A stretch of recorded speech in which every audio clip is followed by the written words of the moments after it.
road to healing is going to be a long one. Stay the course. You will make it someday. Just remember that you've made it this far, and it's just a bit farther now. Let's finish this. I'm on your side. Well, even this dialogue can be a reason to play this game. Disco Elysium, an avant-garde role-playing game that challenges the conventions of its genre. In this video, I'll be explaining how Disco Elysium fits into the gamer profile components. These components include action, competition, mastery, achievement, creativity, and immersion. Dedicated hardcore gaming, a motto that resonates deeply with the gladiator gamer type. A player who seeks an epic, skill-based experience in their gaming endeavors. For the gladiator, the thrill lies in the competitive arena, where distraction, excitement, and mastery converge to create a gaming masterpiece.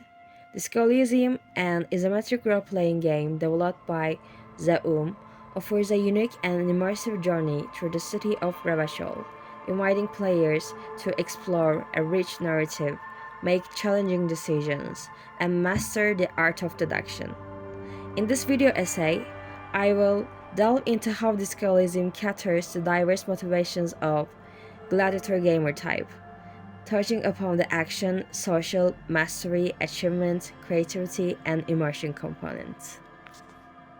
Let's start with first motivation, which is action, and secondary motivations, distraction and excitement.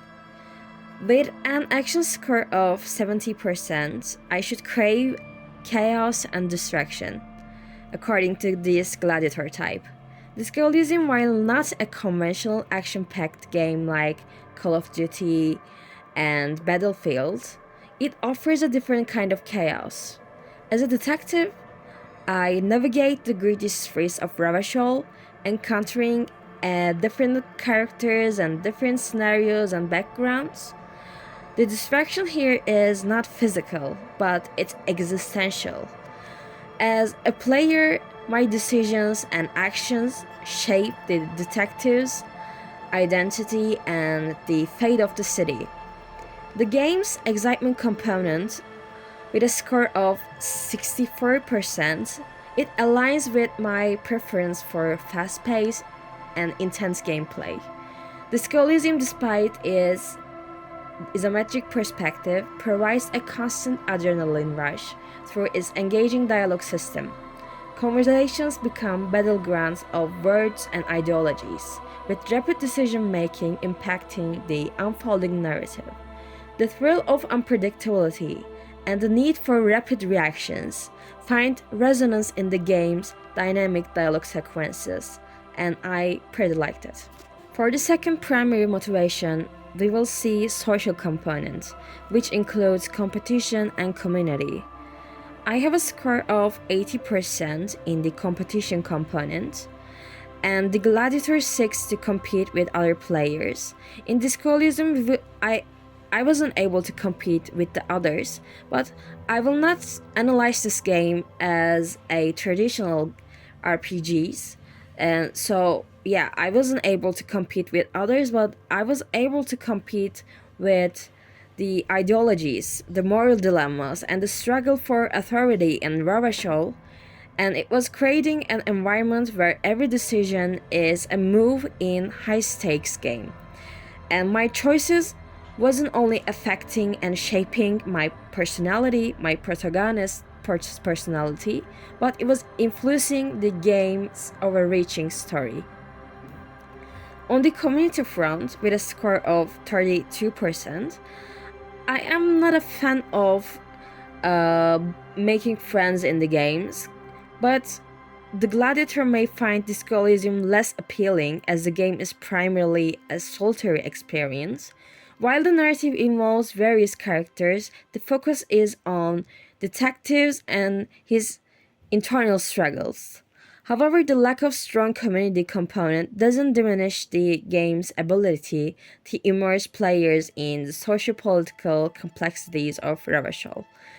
And I don't have much high score, so it was good for me. For the third primary motivation, we will deep dive into mastery components, which includes challenge and strategy.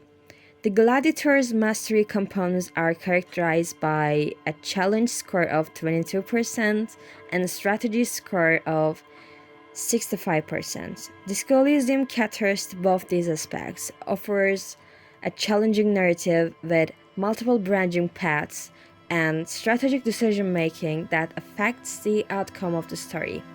The challenge component finds expression in the game's demanding choices. Players must navigate moral quandaries, decipher complex dialogues, and confront the consequences of their decisions. The game rewards a persistence and careful consideration, traits that align with the gladiator's dedication to skill-based experiences. The strategy component shines through the intricate political and social systems embedded in the Elysium. The player must navigate through a city on the brink of collapse, making strategic decisions that impact not only the immediate surroundings but also overarching political landscape. Rebel becomes a chessboard and the gladiator, and I was able to have opportunity plan and execute my moves with precision. Let's continue with another primary motivation, achievement. It has completion and power sides. I had a score of 93% in completion. I drive to finish everything the game has to offer is well satisfied by Disco Elysium. The game is a narrative masterpiece with numerous paths, endings, and hidden nuances that incentivize exploration and true engagement. Every conversation, decision, and discovery contributes the completionist's desire for a comprehensive gaming experience.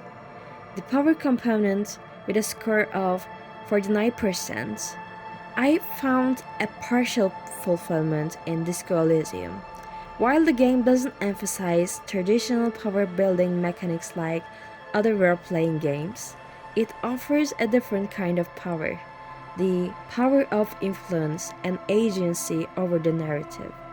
The gladiator, driven by a desire for mastery and achievement, may find satisfaction in wielding this unique form of power. For the fifth primary motivation, we have creativity. It consists of discovery and design. With discovery and design, I had a score of 83% and 72% respectively. The gladiator's creative inclinations are well catered in Disco Elysium. The game's open world nature encourages players to experiment and discover unconventional paths and solutions. The what if mindset is rewarded as the game responds dynamically to the player's choices and actions. The design component finds expression in the game's character creation process. While not as extensive as some other role-playing games, Discolism allows players to shape the detective's our protagonist's personality through choices, influencing his appearances and interactions. The city itself becomes a canvas for creative expression as players navigate its histories and unravel its mysteries. My last primary motivation is immersion. Fantasy and story are the secondary motivations for this part.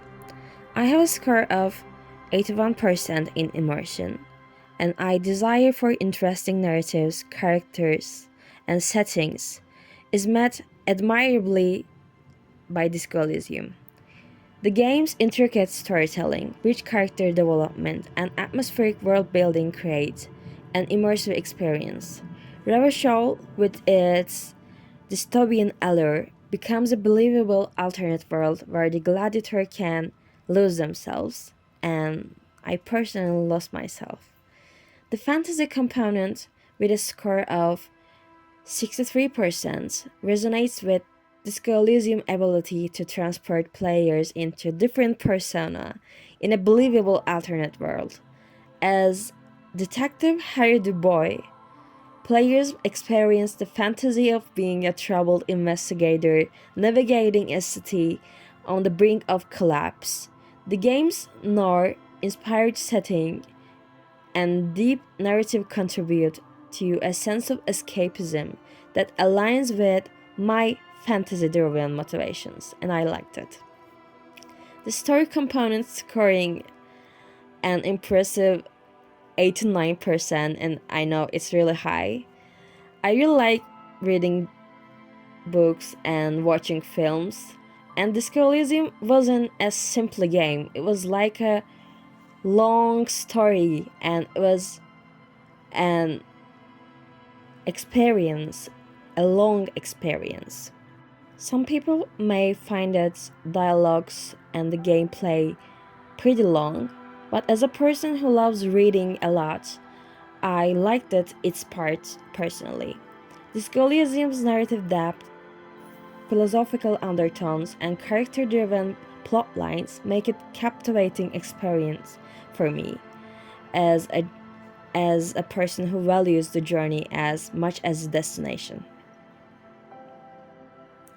In conclusion, Disco Elysium stands as a testament to its versatility in catering to the diverse motivations of the gladiator gamer type. The game's narrative richness, challenging decision making, and immersive world provide an epic, skill-based experience that aligns seamlessly with my motto of dedicated, hardcore gaming. As Detective unravels the mystery of Revachol, I found virtual arena where distraction, excitement, mastery, achievement, creativity, and immersion converge to create a gaming masterpiece. Discoverism is not just a game, it's an odyssey through the complexities of a city and depths of the human psyche, tailor-made for the dedicated and hardcore game.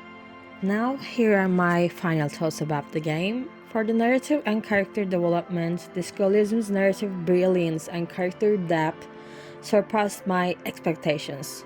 The absence of combat allowed the game to focus on intricate storytelling, drawing me into its melancholic world. The characters, though occasionally one note in their political stances, offered a rich tapestry of personalities and interactions.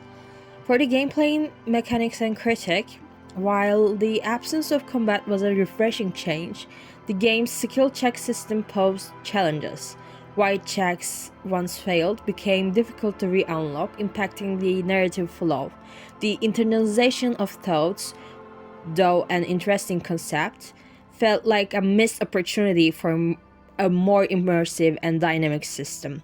The game's political rhetoric at times seemed impenetrable without a deep understanding of political jargon. For aesthetic and technical aspects, I really like it. Discoverism's unique painterly style and ambient music contributed to a stunning visual and auditory experience. However, UI design choices occasionally prioritize aesthetics over functionality.